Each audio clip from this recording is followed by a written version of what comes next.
nuevo tenor? Yo no he citado a nadie. Le aseguro, Gallard, que no tengo la menor idea de lo que está hablando. ¿Quién le ha citado? He sido yo. Bienvenido, amigo mío. En unos instantes estoy con usted. Tenga la bondad de aguardar en el despacho de gerencia.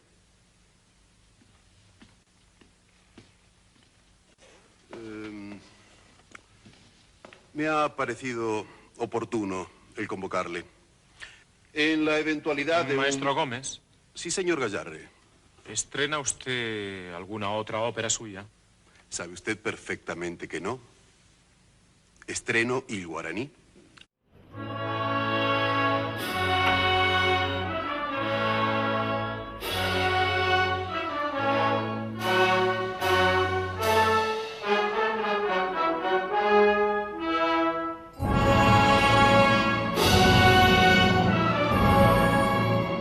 La selva calla su voz antigua ante los muros que el hombre alzó.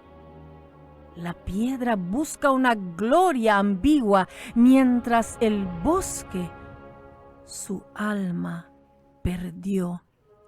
El indígena guaraní noble, por amor ciego, su rito deja, su lanza olvida, se entrega al rito, bautismo y fuego para salvar una ajena vida. ¿Es redención o es una herida ver al pasado cambiar de faz? Para que nazca la nueva vida se debe dar en el cambio la paz.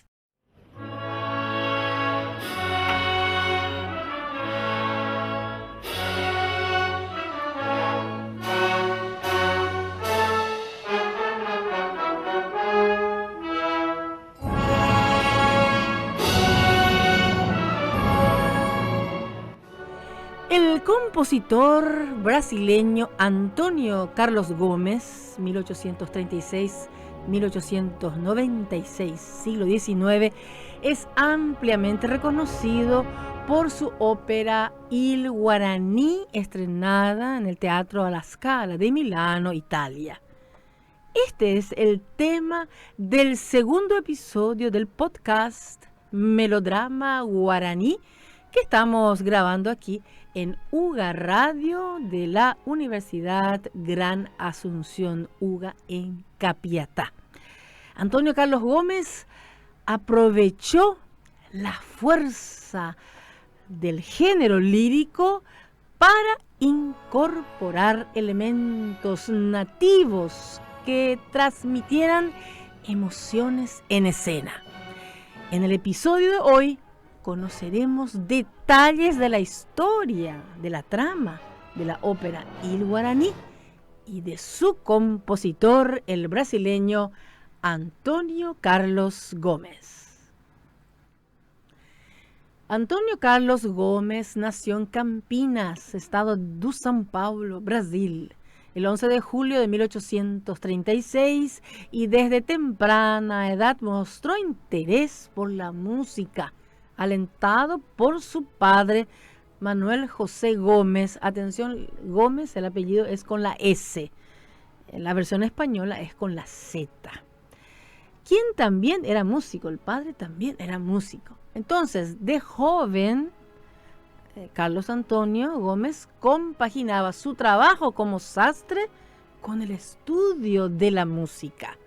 Siendo aún joven, se trasladó a Río de Janeiro para estudiar en el Conservatorio Imperial de Música, donde fue discípulo de renombrados maestros de música como Francisco Manuel da Silva, compositor del himno nacional brasileño.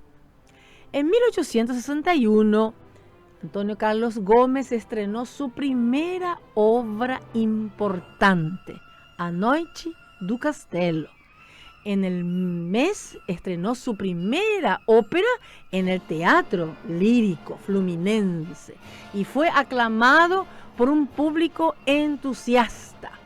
Y el emperador don Pedro II, también impresionado por el éxito del joven Antonio Carlos Gómez, lo condecoró con la Orden Imperial de la Rosa.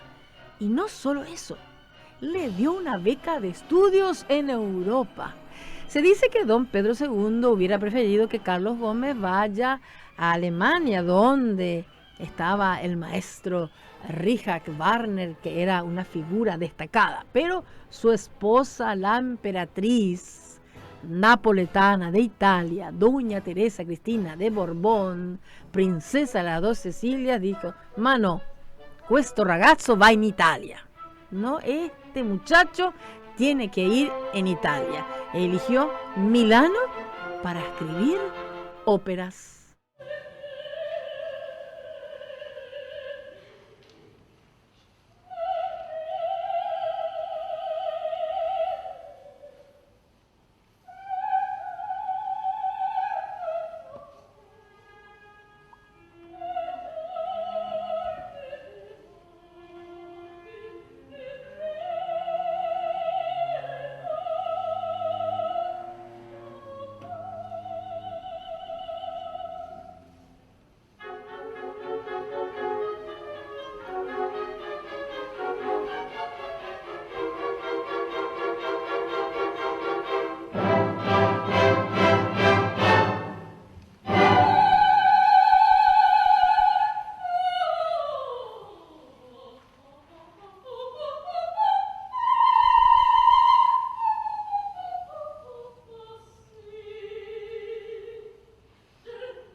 Antonio Carlos Gómez fue incluido al grupo de artistas llamado Scapigliati, despeinado. ¿Por qué? Porque en el siglo XIX, en la ciudad de Milano, en la región de la Lombardía, nació un grupo de artistas, intelectuales, bohemios. Y allí conoce Antonio Carlos Gómez a un tocayo, Antonio Scalvini. Y en 1866, después de unos trabajos que hicieron juntos, presentan Sesaminga en milanés.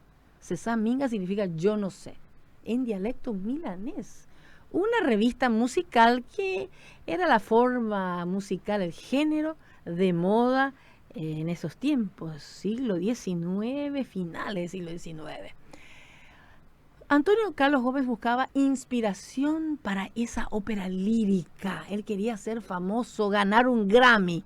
Ganar un Grammy era poder presentar una ópera en el teatro más famoso del mundo en esa época, el Teatro alla Scala di Milano, de Italia. Mientras paseaba por la piazza del Duomo en el centro de Milano, alrededor de 1866, oyó a un niño gritar: il Guaraní, una storia sconvolgente dei selvaggi dei Brasile. Il Guaraní, historia interesante de los salvajes de Brasil. Era una novela del brasileño, su coetáneo de Brasil, José de Alencar. Guaraní, esa era la novela que escribió este gran escritor e importante escritor brasileño, y que hoy en día está un teatro que lleva su nombre, Guaraní. De ahí nació la idea de su obra más famosa, porque quería ser un gran star y para ello necesitaba tener una historia interesante. El libreto en italiano, porque por supuesto compuso en italiano, que era la lengua de la ópera, y hoy en día sigue siendo el italiano el lenguaje que se usa para la expresividad en la música clásica, crescendo, toccata, todos esos términos son italianos. Desde entonces la música italiana y su lenguaje ha sido de una fama mundial. Así que seguidamente vamos a ir ya viendo la ópera Il Guaraní en su representación paraguaya, aquí en la versión de la Orquesta Sinfónica Nacional 2009, director italiano Francesco Grigolo, y cantantes staff que vinieron de Goiás, del Teatro de Goiás, allá arriba del Brasil.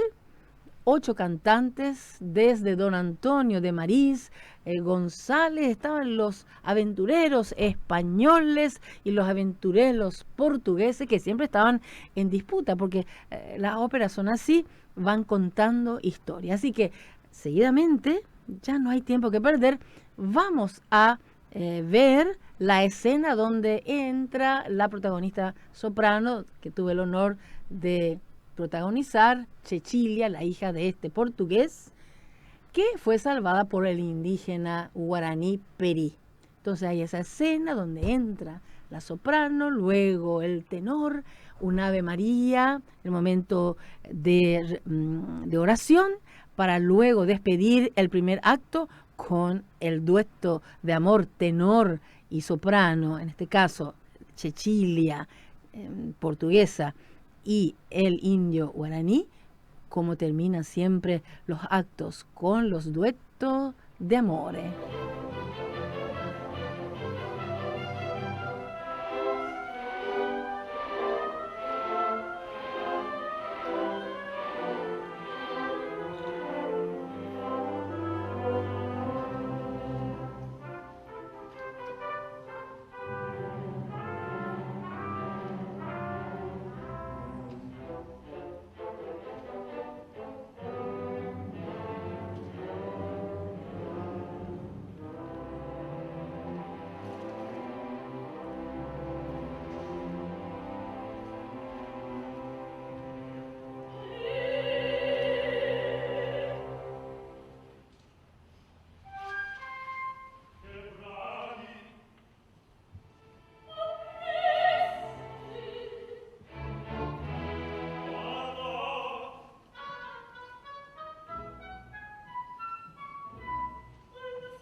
llegó el momento de ver la entrevista con nuestro invitado internacional, el argentino Boris Laures, que es periodista musical, productor y director escénico argentino.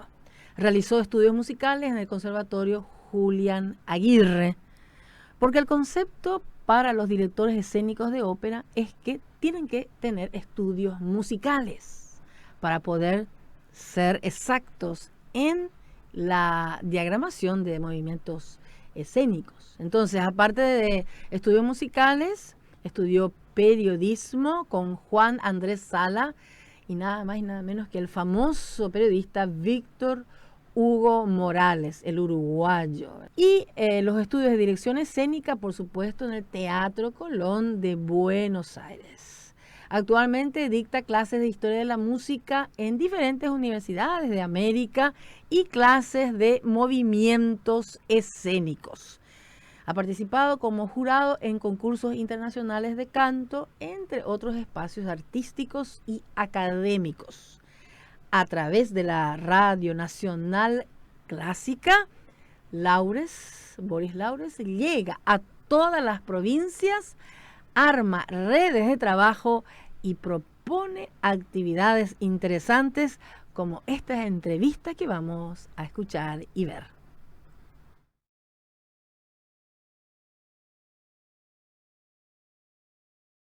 Qué placer hablar de uno de los compositores que más amo de Latinoamérica y del mundo. Hablar de Antonio Carlos Gómez es hablar de uno de los dos pilares de la música de Brasil. Él nació en 1836 y falleció en 1896. Estamos en el 2026, así que estamos en medio de dos aniversarios muy importantes de un compositor ícono de la ópera en el mundo. Un competidor del gran compositor italiano Giuseppe Verdi. Estrenó su ópera máxima del Guaraní en 1870 en la Scala de Milán, nada menos, con Gallardi. Inolvidable cruce de vivos con él. Antonio Carlos Gómez posee una cantidad de óperas muy importantes. De entrada, él compuso dos óperas en su idioma, portugués. Él nació en Campiñas y en esa ciudad, que tiene una orquesta y un coro fabuloso, se siguen haciendo homenajes periódicos de la música de Antonio Carlos Gómez. Su orquestación es muy fuerte para su época, una evolución que todavía se está estudiando porque tiene su individualidad. Su carrera se dividió primero en Brasil y después en Italia, donde pudo estrenar muchísimas óperas: Salvador Rosa, Fosca, El Cóndor, no me quiero olvidar de ninguna, María Tudor, la cantata Colombo, que tiene una de las áreas más bellas de barítonos. Las dos primeras óperas, todas estas que te dije, son en italiano. Acordate que estaba en medio de esos compositores: Catalani, Verdi, Mascagni, Leoncavallo. Él estaba ahí en el medio, Franchetti. Todos estos compositores que ya tenían una orquestación muy importante. Y al inicio tuvo dos óperas en su idioma, en portugués: Una noche en el castillo, A Noite ao Castelo, y Johanna de Flandes, que por suerte se rescató hace unos pocos años y podemos disfrutar en muchas grabaciones.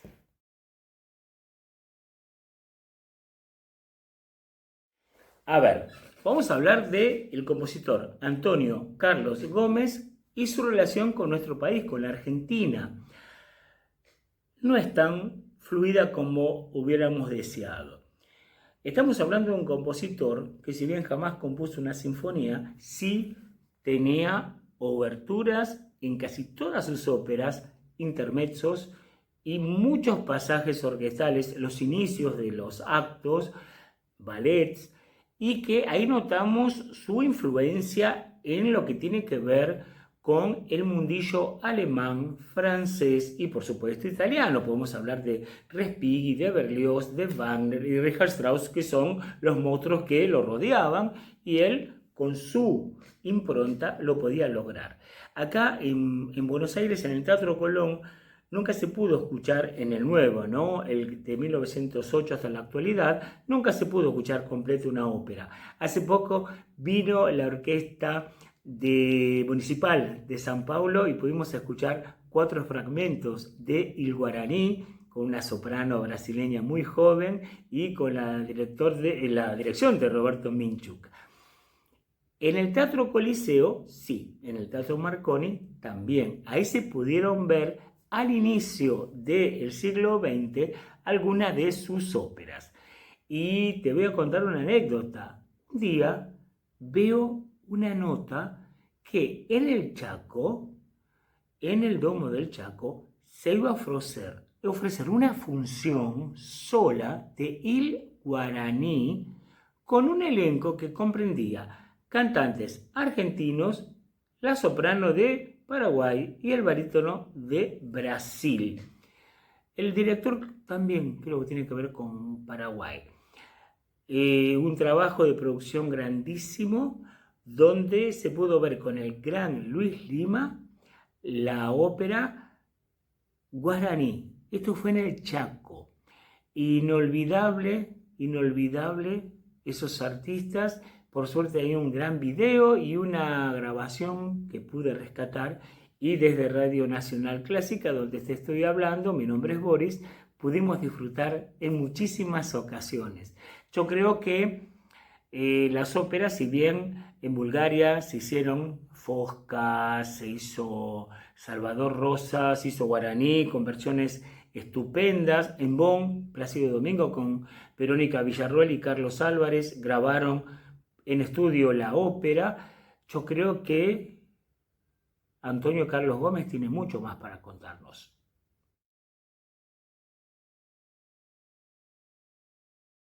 Y de lo que trata Il Guaraní es justamente una historia de amor imposible entre una blanca y un indígena que a partir de que la salva de un animal se enamoran. Obviamente hay también un portugués y hay también un español que están enamorados de ella. Pero lo peor de todo es que mientras están peleando por ella, aparecen otra tribu enemiga y secuestra a Ceci y a Perino, que es el nombre del protagonista de la ópera Guaraní. Hay un montón de peripecias que, bueno, por suerte se salvan y el papá de Ceci, viendo el peligro que corrían, los hace escapar y él prende bombas alrededor de las minas para que los opresores caigan muertos y puedan escaparse y terminar en paz la protagonista y el protagonista de esta hermosísima ópera que tengo entendido que vamos a poder ver en esta única versión de la Argentina.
Bueno, vamos a hablar un poquito de la versión, la única vez que en el año 2010 pudimos los argentinos, yo sinceramente cuando me enteré me tomé un avión, me fui a Chaco ese mismo día, pudimos disfrutar de la gran ópera Il Guaraní. Estamos hablando de la gran ópera, donde hay acontecimientos históricos, algunos de fantasía, muchos personajes, momentos sociales muy fuertes. Acá se manejan 3 tipos de sociedades: portugueses, indígenas y españoles, bastante misógena con respecto a Ceci, que interpretó la soprano Cristina Vera. Nada menos que Luis Lima fue el protagonista, que él había estudiado el rol para Viena y para Bonn cuando lo cantó Plácido Domingo, y acá lo pudo debutar en su Argentina. Randall Oliveira, el barítono brasileño, el joven por entonces Juan Pablo Labourdet, y el bajo tucumano, en realidad nacido en Santiago del Estero, pero tucumano, donde desarrolla toda su carrera, Marcelo Opedizano como el cacique. Te había dicho la dirección de Víctor Fackelsmayer. Una versión muy importante, se llenó, era un lugar gigante, ese lugar, como te puedo decir, como una arena ahí en Chaco, ¿no? En una ciudad bellísima de arte, en un parque.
El proyecto de traer a la Argentina por fin la ópera Il Guaraní de Antonio Carlos Gómez en Resistencia, Chaco, Argentina, fue impulsado por la gran y admirada soprano Cristina Vera Díaz, junto con el regisseur argentino Carlos Palacios y la Orquesta Sinfónica Nacional del Paraguay.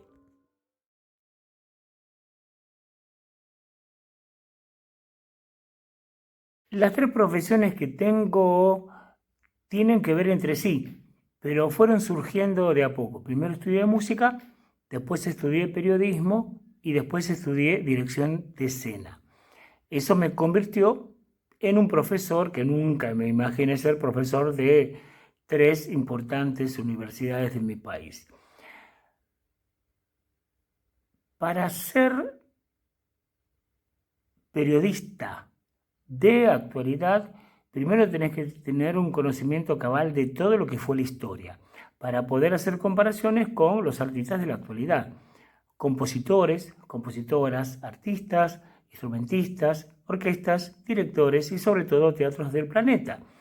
La riqueza de América no la conoce todo el mundo, ni siquiera los mismos de cada uno de los países. Los compositores y compositoras ni hablar. A veces lo tenés a 10 cuadras. Y el tema de los artistas es muy importante, cómo se van actualizando. Digamos que para ser periodista de actualidad estás estudiando permanentemente. Yo tengo casi 40 años de periodista en diferentes radios. Radio Municipal comencé, Radio Cultura seguí y actualmente Radio Nacional Clásica. Y encima es una radio pública, o sea que a mí el sueldo me lo paga la gente. Tengo que ser muy cuidadoso con el balance del repertorio y el balance de la información, sobre todo con todas las posibilidades para ir a ver un espectáculo o para verlo en YouTube, que eso antiguamente no existía, o comprar discos, o conseguir discos, o cómo encontrar joyas que por ahí si no tenemos el nombre no podemos saberlo. Con respecto a Régisseur, este título se debe que es diferente y se usa francés, siendo que no es ballet, porque el director de escena en la ópera tiene que tener un conocimiento cabal de todo, de los idiomas, de los compositores, de los estilos, de las orquestaciones, para las ubicaciones de los protagonistas, de escenografía, de vestuario, de luces, de maquillajes. Un mal maquillaje puede arruinarle la ópera a un artista, lo mismo que lo que tiene que ver con el vestuario. Hay que tener cuidado con las telas, hay que tener cuidado con las luces, cómo manejar los claroscuros y sobre todo cuando vos tenés a un artista que tiene que cantar sin micrófono sobre una orquesta, ni hablar cuando tenés un coro de 120. Hay un estado intermedio entre el cantante que emite sonido y el artista que está haciendo un rol, que por ahí no tiene nada que ver con esa persona que está emitiendo ese rol. Y ese equilibrio lo vas descubriendo de a poquito, si bien tuve la suerte de estudiar en el Instituto Superior de Arte de Teatro Colón, donde aprendí muchísimo, pero vos ahí entrás ya sabiendo. Yo ya había dirigido 7 óperas.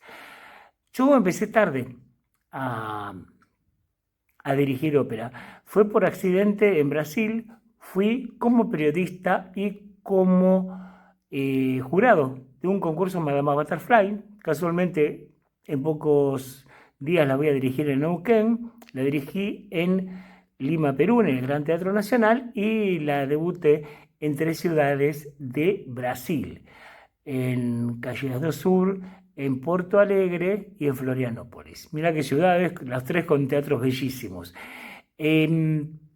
Estaba haciendo el concurso y yo dije, mirá, si el final del concurso tienen que cantar con piano fragmentos, si querés les marco un poquito alguna escena, yo solamente para ayudar. Y bueno, gustó muchísimo y ahí me propusieron hacer Butterfly, pero yo nunca pensé ser director. Aquí que cuando hice la ópera, nada menos que Sergio Segalini, el emperador de los periodistas, de los críticos mundiales, director del Ópera de París y de la ópera, de la revista Ópera por muchos años, amigo de María Callas, de Marilyn Horne, de Leonard Bernstein, me fue a ver. Yo cuando lo vi dije, debut y despedida, y me hizo una crítica de una página en la revista Ópera que me llamaron del Colón para, si quería estudiar, perfeccionarme como regisseur. Tuve la suerte de hacer ópera antigua, ópera barroca, Mozart. Hice desde Don Giovanni y Bodas de Fígaro, colosos de él, como el Re Pastore. Pasé por Bel Canto, que adoro. Así, si me preguntas, yo me encanta el Bel Canto. Hice Norma, hice Sonámbula, hice Capuletti Montecchi, de Bellini, que adoro, Lucia de Lammermoor. Me encantan las versiones completas originales. No me interesan tanto los agudos o los sobreagudos. Me parece que la versión que propone el compositor es impresionante. Muchos Puccinis, Toscas, Madama Butterfly, La Bohème. Voy a hacer Manon Lescaut 2 años, ópera francesa, Romeo y Julieta, Lacmé, Carmen, que no sé si es para mí, pero bueno, tuve la suerte de en 20 años, un poquito más, 25 años de regisseur, siendo que comparto la la profesión con otros trabajos. La verdad que no me quejo porque hice demasiado, e internacionalmente también. La última profesión inesperada, yo nunca me imaginé que iba a poder manejar juventudes, es en el campo de profesor. Yo soy profesor de práctica escénica para cantantes. Comencé con lo que era mi profesión, que era justamente la lírica, y me di cuenta que los que más necesitan son los cantantes populares, que a veces no se da cuenta que su identidad es la misma que el cantante lírico, solamente que en una historia pequeñita que es una canción. Cuando vos ves que hay un cantante popular que cuando está la introducción o la música del medio se va de la transmisión para la cual está poniéndose en un escenario, sea en un pub con una guitarra o un escenario con 80 músicos, y ni hablar de todos los coros. Y bueno, gracias a eso pude introducir el repertorio latinoamericano, que es impresionante, y sobre todo los valores de los artistas latinoamericanos. Cuando hablamos quién fue el sucesor de Pavarotti en Italia, sabemos que hay un montón de cantantes italianos, pero es de aquí que el italiano Europa absorbe los artistas latinoamericanos, como los artistas rusos, como los artistas orientales, como una posibilidad diferente de la que ya están acostumbrados en tantas generaciones, desde que en 1600 se estrenó L'Orfeo de Monteverdi, ¿no es cierto? Así que aprovecho para darles clases, y los valores que tienen los artistas latinos es más grande de lo que cada uno de ellos cree. Y cuando hablamos de Antonio Carlos Gómez o de Villalobos o de Fabini de Uruguay o de Boero en Argentina o de algunos compositores de Chile o de Colombia, de Venezuela, de México, infinitos, ahí te das cuenta que hay tanta música para explorar y tanto para darle placer no solamente a los latinos, sino que a todo el planeta. Así que bueno, por eso no doy clases en Buenos Aires, porque yo soy periodista en Buenos Aires, pero como profesor aprendo mucho de mis alumnos y bueno, cada uno tiene que tener su gema. Por favor, permítanme por este medio saludar a todos mis queridos artistas, compositores, instrumentistas, compositoras, directoras, directores, pianistas, instrumentistas, orquestas y los teatros hermosos que tiene Paraguay, que tuve la fortuna de conocer. Conocí a Florentín Jiménez, el que había compuesto la primera ópera que además había estudiado aquí en Argentina, un prócer, sin duda, con una música bellísima. Me traje 2 montañas de discos de Paraguay para la Radio Nacional Clásica y además tuve la fortuna, gracias a la cantidad de alumnos y pianistas que se ofrecieron, porque esto lo hicimos de corazón gratis, de poder trabajar escena con muchísimos artistas en 2 días completos, muchísimas horas mientras esperábamos la ópera. Así que un cariño a todos los artistas del Paraguay. Soy Boris, regisseur, director y profe de aquí de la Argentina. Los amo y adoro su música.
esta melodía es parte del dueto de amor de Cecilia, la portuguesa, y el indígena Perí de la ópera Il Guaraní. Eso es lo que estamos viendo y aprendiendo, conociendo la historia de esta ópera basada en la novela de José de Alencar, U Guaraní, que es el encuentro romántico, en este caso, de una portuguesa y este indígena guaraní que pertenece a la familia tupí guaraní, que están desde Brasil hasta la Argentina, pasando por Paraguay y Uruguay.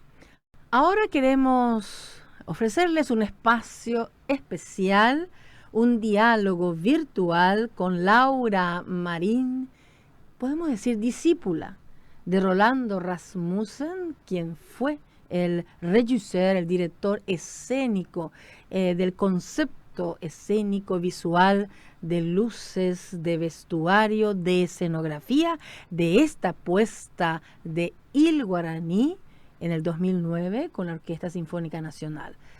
La ópera Il Guaraní está escrita por el brasileño Antônio Carlos Gomes, pero es el encuentro romántico de una historia guaraní. Tenemos el gusto de estar en compañía de Laura Marín, una artista desde actriz con una licenciatura en trabajo social y posgrado en cultura viva comunitaria. Estamos aquí vivo hablando de lo que nos apasiona, las artes escénicas. Y tu relación con Rolando Rasmussen, el gran artista paraguayo que estuvo trabajando en la Ópera de Berlín, quien fue el ideador escénico, vestuarista, escenógrafo de la ópera Il Guaraní, que es una temática que estamos abordando en este podcast que se llama Melodrama Guaraní. La ópera Il Guaraní de Antônio Carlos Gomes. ¿Qué nos podés decir del video que estuviste viendo de esta puesta en escena? Brevemente, porque después vamos a ir a hablar sobre Rolando Rasmussen, que es el tema de nuestra conversación. Hola Cristina, ¿cómo estás? Un saludo a tu audiencia, gracias por la invitación.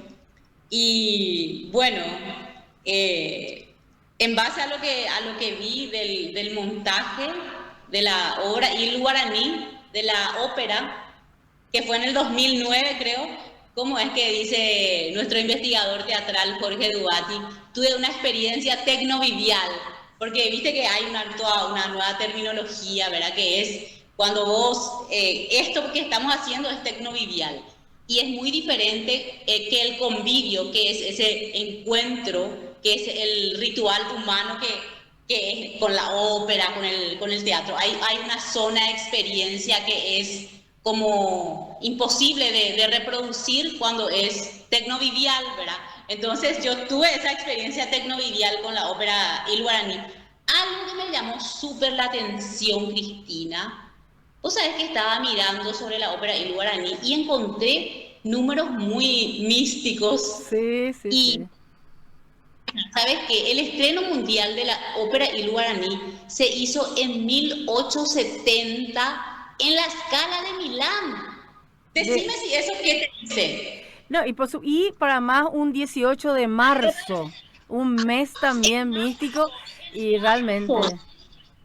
Sí. Y bueno, y en marzo, y la Scala, nuestro Teatro de los López, nuestra ópera, y Rolando se va a Alemania, Rolando Rasmussen se va a Alemania en 1954, cuando empieza nuestra dictadura. Y bueno, eso nomás me llamó, ¿qué es esto? Dije yo, ¿verdad? Bueno, con respecto y otro dato, otro dato importante, con Alemania, el reestreno europeo en forma de video de Il Guaraní se hizo en Bonn, con el protagónico de Il Guaraní, con Plácido Domingo, Alemania. Así que hay demasiadas coincidencias. ¿Qué coincidencia? Bueno, eso nomás yo quería agarrarlo como algo místico, porque para mí el teatro es nomás un ritual muy místico, todo el arte, la ópera, todo eso, ¿verdad? Y Rolando también, Rolando es una maquinaria artística.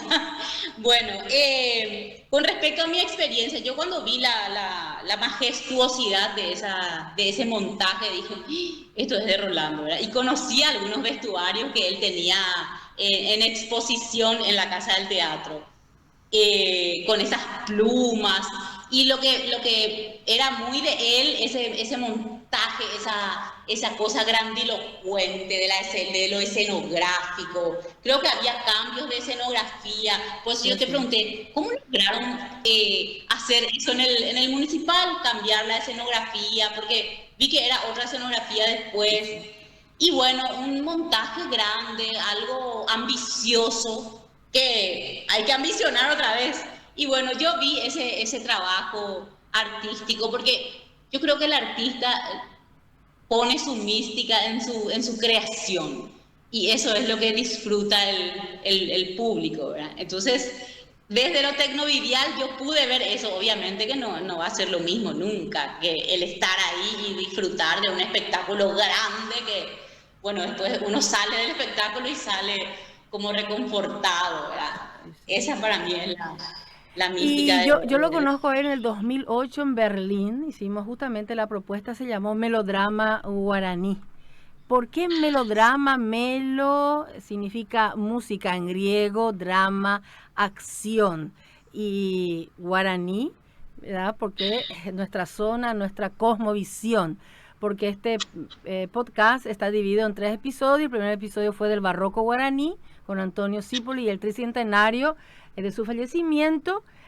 Esta segunda edición del segundo episodio con Antonio Carlos Gómez, que justamente nos interesa porque compuso el guaraní basado en la novela de José de Alencar, siempre siglo XIX. Y finalmente nuestro tercer episodio va a ser dedicado a José Asunción Flores. Así que ahora te pregunto, ¿cómo era Rolando Rasmussen? Es decir, que lograste trabajar con él, ¿en qué producción? Sí, antes de eso tengo que decirte algo que me olvidé. Ah, bueno. Quería hablarte de la soprano de Il Guaraní del 2009, por favor. La maestra Cristina Vera Díaz, con mayúscula, una diosa, y su canto sabemos ya que es como un canto de sirena. Muchas gracias. Sí. Quería decirte, Cristina, que escuche la audiencia, que conozca tu voz, que realmente habría que darle más escenario y que sea más de impacto popular, ¿verdad? Que llegue a la gente. Totalmente de acuerdo. Sí.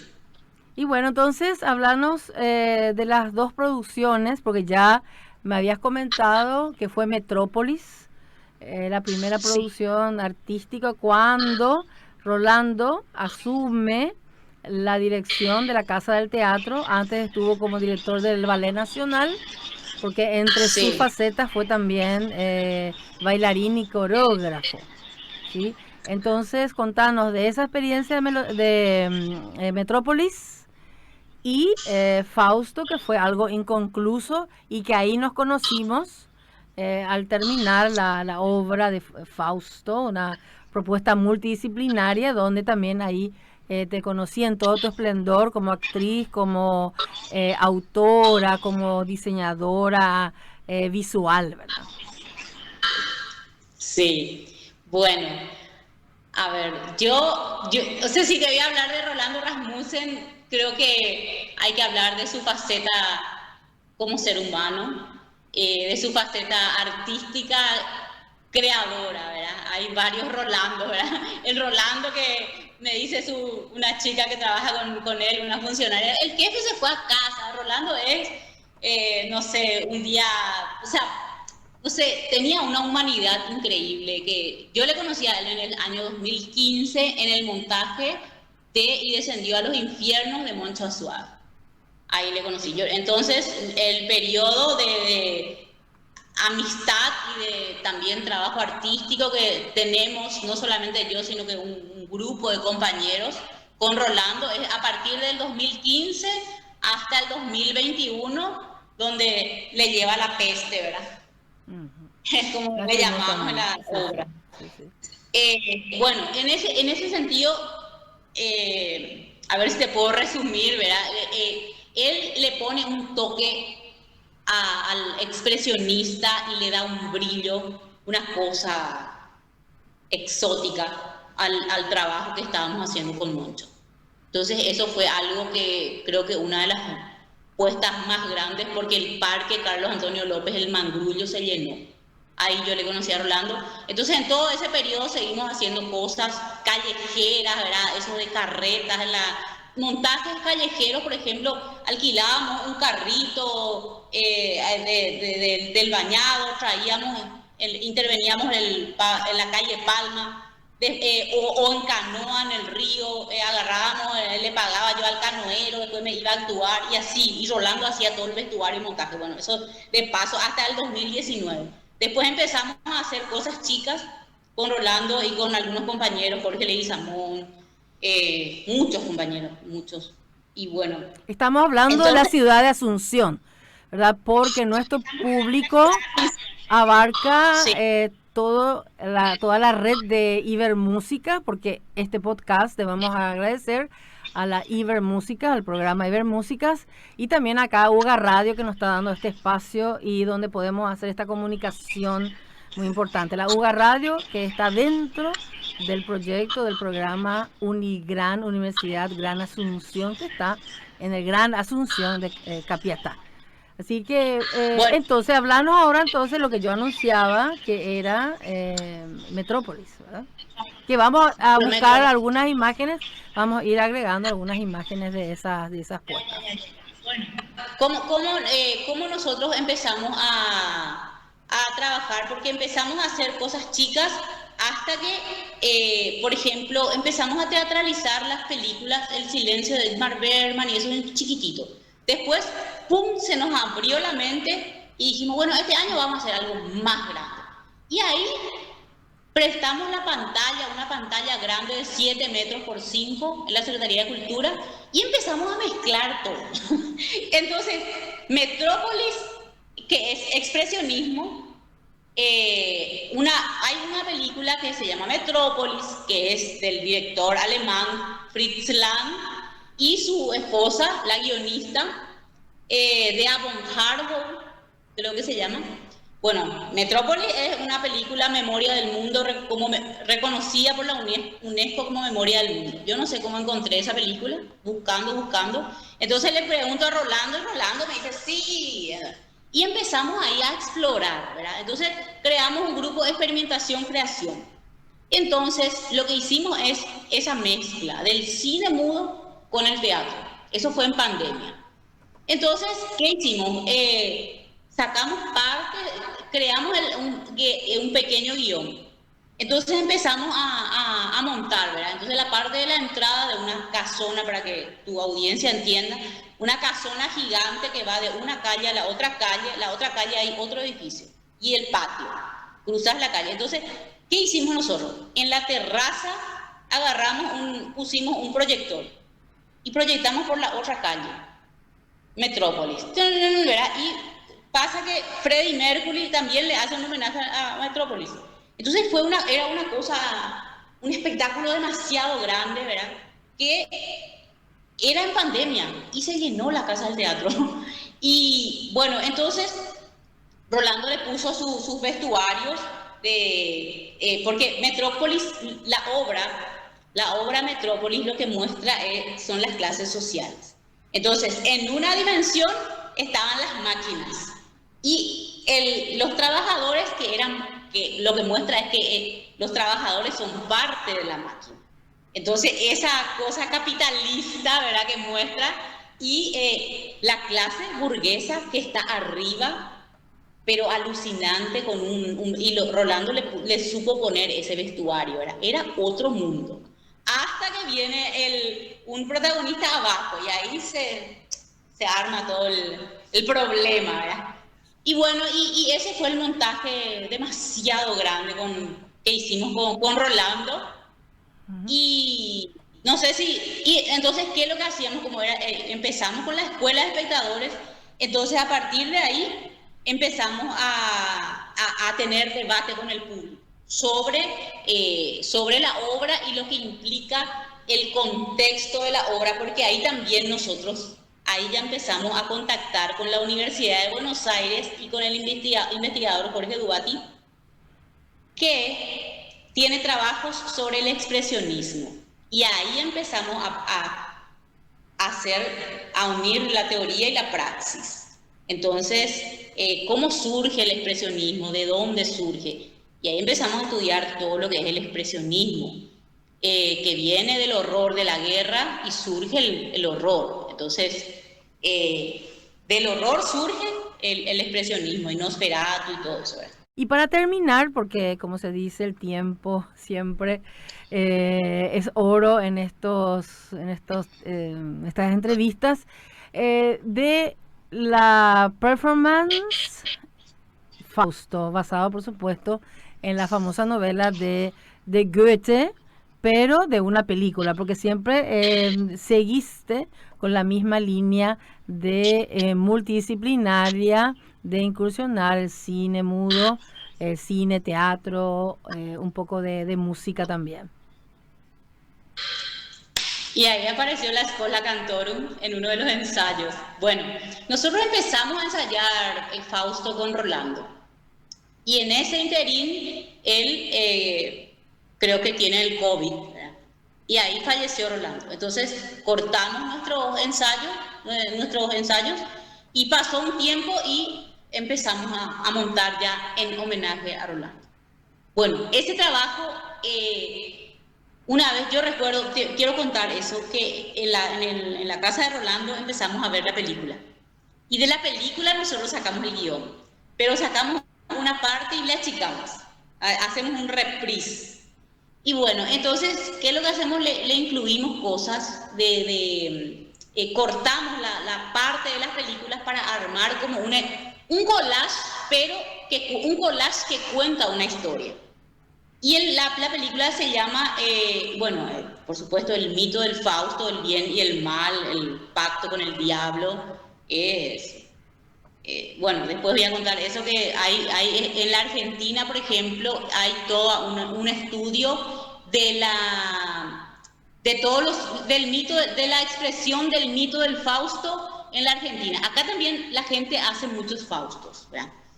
Y cada uno tiene su versión, su reescritura, cómo entiende el Fausto, porque se territorializa. Al hacer nosotros una película de una leyenda popular alemana, que es de Goethe inicialmente, pero hay toda una readaptación en Murnau en la película. Tienen que ver la película, pero solo que cuesta ver hasta el final.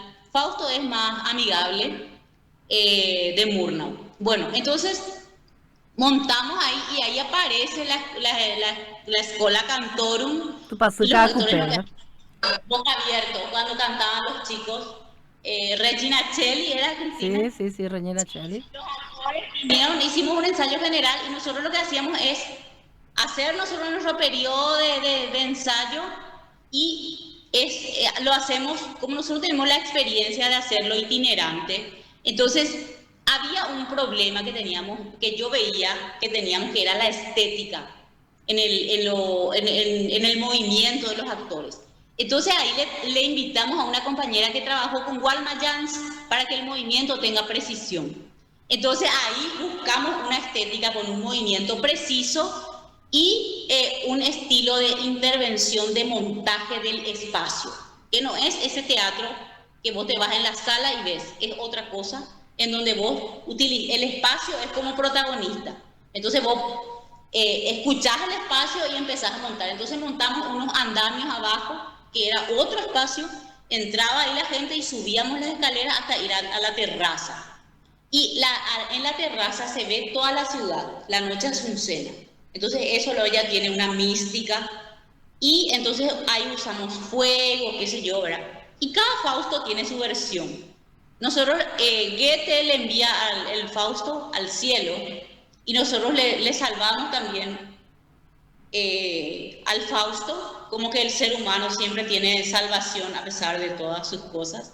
y Fausto el Salvado. Y ahí había 3 niveles. La terraza, ¿te acuerdas, Cristina? Sí. Más arriba, y ahí estaban los ángeles en el cielo, que realmente eran unos ángeles, porque el coro que aportaron ustedes y el canto, tu canto a la muerte de Fausto, fue así una cosa que sí tenía el elixir, que era una cosa, no sé, yo me sentí cómoda, me gustó. Sí, sí. Y bueno, y eso es lo que venimos explorando, ¿verdad? Y trabajamos con los músicos, muchas veces le incluimos a la Sinfónica también del Congreso. Y Sí. yo creo que las artes no tienen que ir divididas. Las artes hay que crear una historia y juntarlas, y es así muy hermoso eso. Así es, todo lo que estás relatando vamos a ir documentando con imágenes para que nuestra audiencia entienda un poco lo que sucedió años atrás en la Casa Bicentenario del Teatro, que está ubicada en pleno centro de Asunción. Bueno, Laura Marín, muchísimas gracias por esta entrevista, tu tiempo, y será para la próxima vez. Nos vas a hablar de la Escuela de Espectadores en otro momento, porque es muy interesante. La Escuela de Espectadores, crear todo un poco, una conciencia, para un mayor disfrute de todas las tendencias artísticas contemporáneas de este siglo y lo del siglo pasado. Así que muchísimas gracias, Laura. Muchísimas gracias a vos, y bueno, hablamos después, y saludo a tu audiencia. Gracias por la invitación.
En este suelo habitan las estrellas. En este cielo canta el agua de la imaginación. Más allá de las nubes que surgen de esta agua y estos suelos, nos sueñan los antepasados. Su espíritu, dicen, es la luna llena. El silencio, su corazón que late.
El viento transmite el sonido de las hojas trepando la roca.